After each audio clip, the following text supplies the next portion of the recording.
comment dire, ce sentiment qu'on a vis-à-vis de l'altruisme, etc.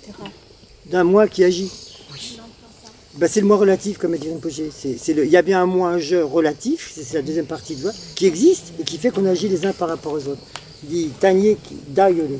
Ah Dai Tanier Yole. Dik pas sakile, tene Gyawa sakile, digwa sakile. 다 내라래. 장글 남아 쫑가와 집에 가리 송요르서는 니 송요르. 나도 여바도 여발에 제바치기 요래. 매바당 나도 매바니를 제바치기 요래. 여바당 안에 나도 여바니 찍던 제바이나 되는 껴용구요. 나도 여바도 여바니 팔을 제바이나 껴용구요 말. 나도 여르베스나 강사디 나도 여 말했어. 여 말해베스나 여레스 타녀도 여레스. 여바당 나도 여바니 제바치고. 매바당 때네 매바니 제바치고. 당매레베스는 당매레 강사디. 강사 때네 매바레베스는 때네 매바 말했어. 어두저는 매바당 때네 매바 제발체. 여바당 나도 여바니 제발체바이나 되는 것도 우메 따고는 내기요. 다 단다 저랑 대화야 그런 것도 단다 땡종식이 여러와. 그래서 땡종식인데 되네 타니를 몰롱 것들 땡종식이. 도전 다디 제발 마셔바이나 다디 찍고도 있겠네. 다 매바레서 라바이나. 오호 다 가르쳐 다 맨날 되네. 제 개와두고 요 말에 이과상에 요 말에 양을 내가 요 말에 냐발은 저거 요 말에 되네 배사르서 아니 신앙전에 가식이 되지기요. 내가 말해 콜로 니체네 달라 니체네 다도 여바다 여바니 제바체 타녀도 여바다 타녀도 다 여리 되네 템바트베 다 요 말에 랑원도 두베 다 요 말에 랑기 친니 두베 다 요 말에 랑기 친니 두베 다 여바이나 아니 풍골라 마도가 되네 라왕지 다 요거스 라왕 다 요나 되네 풍골라 로스 요고 요래 아니 풍부자네 아니 풍부선 아니 닥자네 소리 다당 데리세지 녀요 말에 저도 니 인도스나 라왕 다 요 말에서 당 메시드스나 타녀도 이베 다 요스 니체도 인지버지 니체는 뭐나 되게 요 말. Donc Rinpoche dit que c'est une bonne question. La question est la suivante. Il y a bien un moi, un je. Parce qu'effectivement, lorsqu'on comprend, c'est le fond de la philosophie bouddhiste, puisque la souffrance, elle vient de quoi? Elle vient de nos mauvais comportements. Parole, esprit et corps. Elle vient de là. On est enchaîné à la souffrance, et notre corps est le support des souffrances actuelles et futures, et notre esprit actuel, tordu, voilé, obscurci, est la base des souffrances actuelles et futures. Et d'où ça vient? Ça vient de mauvais actes, de nouvelles paroles, de mauvaises pensées qui laissent des traces en l'esprit. Et on est prisonnier de cela. Pourquoi? Parce que quand on a agi avec l'idée d'un moi, d'un jeu absolu, qui, percevant autrui absolu, va vouloir un bonheur absolu pour lui, et repousser tout ce qui nuirait à ce bonheur.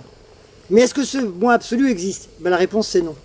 Alors la tentation, par rapport à notre situation actuelle, c'est de dire, ben, rien n'existe, alors je peux faire ce que je veux.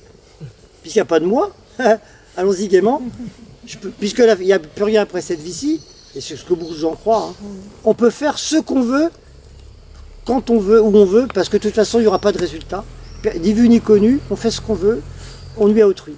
On tombe dans les... Alors autant qu'on a les doigts d'un moi éternel, un jeu éternel, c'est l'éternalisme, une saisie d'éternalisme, conception d'éternalisme, la réaction, si on se méprend sur l'idée qu'il n'y a pas de moi absolu, si on comprend mal ce que ça veut dire, c'est de tomber dans un extrême de nihilisme. Il n'y a plus rien, il n'y a pas de moi, donc je fais ce que je veux, puisque tout est illusoire. Je ne peux pas tuer des êtres ou nuire à des êtres illusoires, alors que moi-même je suis illusoire et que mes actions sont illusoires. On tomberait dans l'idée erronée, opposée à l'idée actuelle, que tout existe vraiment, l'idée de rien n'existe absolument, donc je peux faire ce que je veux. Extrême de nihilisme qui amènerait aux pires conduites. Et la vraie vision du Bouddha, pour échapper à cette souffrance, c'est de dire que il n'y a pas de moi absolu, donc on échappe à l'extrême d'éternalisme, mais il y a un moi relatif, donc on échappe à l'extrême du nihilisme. On ne peut pas dire qu'il n'y a rien. Alors, ce qui fait que nous, on se trouve au milieu de cet extrême d'éternalisme, là où on est actuellement. Il a dit ça de moi, c'est de sa faute, c'est lui, il y a moi, il y a lui, c'est ce qu'on fait en général, des conceptions un petit peu particulières. Eh bien, échappant à l'extrême où on est actuellement, on va se trouver au milieu Parce qu'on va rejeter l'extrême de nihilisme. Il n'y a pas rien. Il y a bien un moi relatif, c'est-à-dire un assemblage de corps et de l'esprit actuel. On existe bien, il n'y a pas rien. Hein. Il y a bien un corps, il y a bien un esprit, et une étiquette qui est mise sur ce corps et sur l'esprit. Eh bien, ce moi n'est autre que ça. Quelque chose qui repère ce phénomène totalement impermanent, qui change d'instant en instant, qui est l'assemblage composite entre un corps fait de parties et un esprit fait de différentes tendances composantes. Voilà, c'est ça que nous sommes. Une simple étiquette qui repère un individu. Mais cet individu, il est libre de quoi? Dans la mesure où il fait des efforts, de s'améliorer, de sortir de cette confusion du moi absolu, où on est, dont on est prisonnier, de cette saisie du soi absolu dont on est prisonnier. Si on le fait, on gagne en sagesse, et c'est cette sagesse qui va nous libérer des souffrances. Pour y arriver, il faut toutes sortes de méthodes, notamment l'amour et la compassion. Moins on se saisit soi, plus on s'ouvre à autrui, moins on a de saisie du soi. L'altruisme, la compassion, l'amour pour autrui, la tendresse, ce sont autant de voies où on pense plus à autrui qu'à soi-même. Ce faisant, qu'est-ce qui se passe? On réduit l'idée d'un moi. Quand plus on souffre aux autres, moins on fait du nombrilisme, moins on pense à moi, je. Donc on affaiblit cette saisie du soi absolu. Par contre, il y a bien un individu qui fait du bien à autrui, comme actuellement, il y a bien un individu qui nuit à autrui, s'il ne fait pas attention. Voilà comment on doit réagir, et de voir la voie médiane et ce grand maître tibétain qu'on appelait Tsongkhapa, qui a fondé l'ordre, la voie spirituelle, l'école du bouddhisme tibétain auquel appartient Rinpoché, qu'on appelle les vertueux, parce que c'est essentiellement des moines, ça a été fondé au XVe siècle au Tibet. Eh bien, cette tradition monastique, avec ce grand maître qu'il a institué, souligne justement la voie médiane, d'ailleurs dans les autres traditions aussi, mais de cette manière-là, qu'une voie médiane qui permet d'éliminer l'existence d'un moi absolu et d'éliminer la non-existence de quoi que ce soit. On trouve où on est au médiane, au milieu, voie du milieu, entre, il n'y a pas un truc absolu, mais il n'y a pas rien. Il y a bien quelque chose qui agit, qui fait du bien, et qui peut s'améliorer, et c'est comme cela qu'on pourra échapper à la souffrance.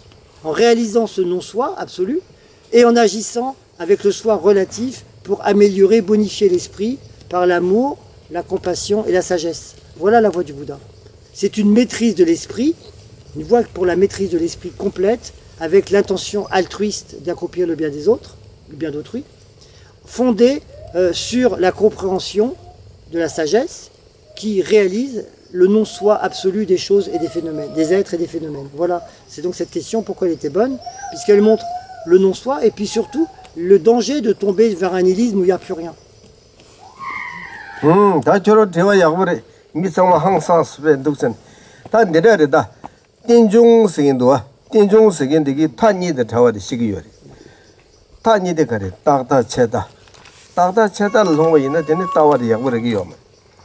다때 세겐데기 아니 딱베타디 아니 딱다 라와마데 세기 종 세두스나 타냐도 여바디 타냐도 가서 메다데 세기 다저 땡종 세겐데기 아니 여바 딱다다 메바 차다니 우센스네 다저 강인바 이나양 다인나레 다 가래 있나 저 가래 인바 이나양 아니 도전 아니 타냐도 여레스 세기다 저장가도 뒤에 야구하 막거나 얘네 찍도 전에 네 제가 있는 데는 것도 야구 연구요. 다 간제 녹전 딱다야 마이 체다야 마이 오말에 내고요.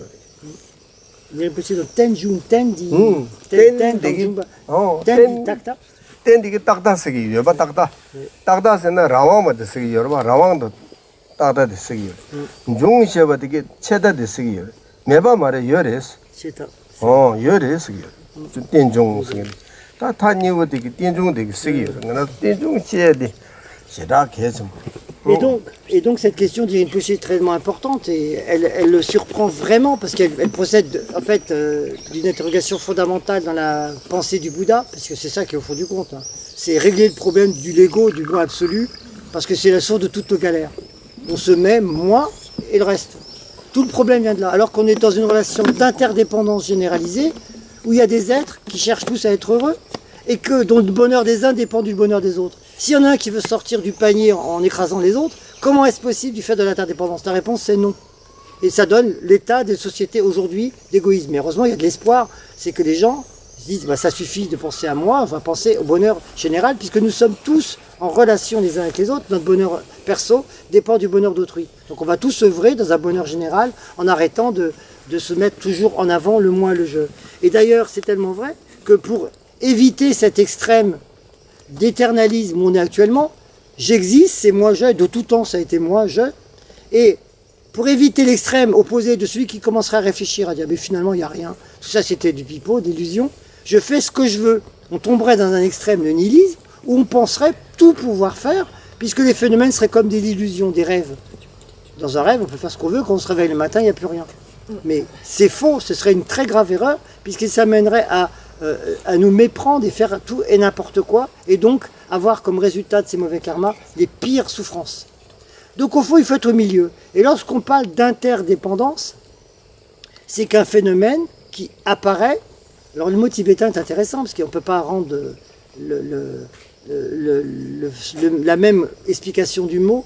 En français, on dit interdépendance, mais le mot tibétain est beaucoup plus parlant. C'est le mot apparaître, jung, sur une base, sur un support, une base. Ce qui naît d'un phénomène. Il y a une cause et un résultat. Le mot jung, l'idée de ce qui apparaît, ce qui émerge, sur la base d'une cause, qui est un support, qui lui sert de support en quelque sorte, hein, pour apparaître, c'est la graine et le fruit. Hein, en gros, le fruit, c'est le résultat, et la graine est là.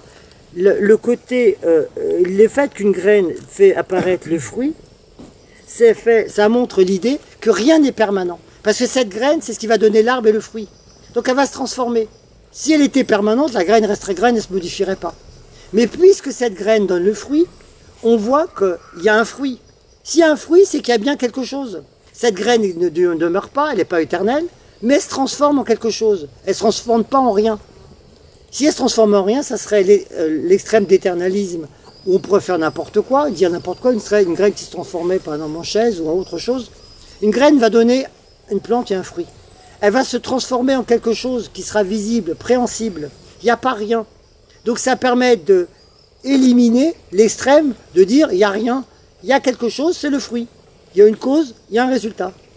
Voilà l'idée du mot tibétain Tenjung. Alors quand on dit en français interdépendance, on souligne mal cette idée-là. On pourrait parler d'interdépendance en termes de relation, de cause, ten, jung, fruit et résultat. Ça oui, là, alors ça fera une phrase très longue et après il y a des gens, comme j'entends souvent, Rinpoche il a dit 3 mots et vous avez dit 10 mots en français, vous en remettez votre sauce. C'est un classique du genre, croyez-moi. Si vous l'avez, je vous aide tout de suite à donner la réponse. C'est que c'est intraduisible. En tibétain, ten, jung, le français interdépendance, jamais ne pourra le rendre. C'est, on va dire, interdépendance en termes de ten, cause ou base ou support, jung, fruit, résultat qui apparaît. Voilà comment on comprend ça. Et donc, puisqu'il y a un support qui va changer la graine qui va donner le fruit, on ne peut pas dire que la graine est éternelle. La cause n'est pas éternelle, elle va disparaître. Mais elle disparaît, mais il n'y a plus rien après, non, il y a un fruit. Donc il y a bien quelque chose. Et ce fruit va donner des graines qui vont donner d'autres fruits. Et à l'infini. Cette interdépendance généralisée est à l'infini. Alors il y a plusieurs types d'interdépendance, vous direz une pochée. Il y a l'interdépendance de la cause et du fruit, hein, vous voyez, causale. Il y a une interdépendance qui est plus subtile, par exemple, c'est l'interdépendance entre le support et ce qui est supporté. Alors ça semble compliqué, mais quand vous mettez de l'eau dans un verre, il y a le support, le verre, et ce qui est supporté, c'est l'eau. Il y a une interdépendance entre le verre et l'eau. L'eau est supportée par le verre est le support. Donc c'est une autre forme d'interdépendance. Et quand on dit l'interdépendance, ça comporte différentes facettes de relations mutuelles entre des phénomènes. Cause-résultat, ou alors interdépendance réciproque. Dans une réaction chimique, il y a des tas d'ingrédients, on remue et ça donne un autre produit. Il y a une interaction instantanée entre différents phénomènes qui interagissent, interdépendance, qui va donner, par exemple, quand on fait un gâteau, on mélange tout, on remue et on cuit. Ça donnera un gâteau éventuellement bon. Et là, il y a une interdépendance. Elle est à la fois entre les éléments, les ingrédients, donc elle est mutuelle, et elle donnera le fruit, le gâteau. Donc on voit différents types d'interdépendance qui elles-mêmes se composent entre elles. C'est des sujets très profonds. Mais au moins, le truc que nous comprenons tous facilement, cause, fruit. Il y a un lien entre une cause et un fruit. La cause disparaît dans le fruit, donc il n'y a pas rien, la graine ne reste pas graine, ça donne un fruit. Et ce fruit apparaît, il n'y a pas rien. Bien que la graine disparaisse, le fruit apparaît, mais il n'y a pas rien, il y a bien un fruit. Et ce fruit lui-même va se transformer en cause, il va donner de nouvelles graines, et ainsi. C'est cela, cette notion d'interdépendance, qui fait qu'on doit réfléchir à que notre bonheur dépend du bonheur d'autrui, et que l'amour et la compassion, ce sont des choses nécessaires. Ce n'est pas des choses du pays des bisounours, qui sont bien d'ailleurs, hein, mais nécessaires parce que notre bonheur dépend du bonheur d'autrui. Il ne peut pas en être autrement. Et comme dit Dalai Lama, celui qui veut vraiment être heureux, l'égoïsme le plus parfait est altruiste. Pour cette raison. C'est ce que dit souvent le Dalai Lama.